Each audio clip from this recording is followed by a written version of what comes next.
Next MCQs है the energy stored in a stretched spring is. 4 options हैं, potential energy, kinetic energy, heat energy, electrical energy. Correct option है electrical energy. जो energy stored होती है stretch spring में वो कौन सी एनर्जी होती है? Electrical energy. नेक्स्ट MCQs है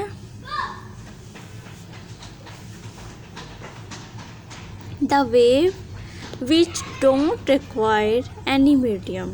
4 ऑप्शंस हैं, sound wave, air wave, electromagnetic waves और लास्ट है वाटर वेव्स। करेक्ट ऑप्शन है इलेक्ट्रोमैग्नेटिक वेव्स।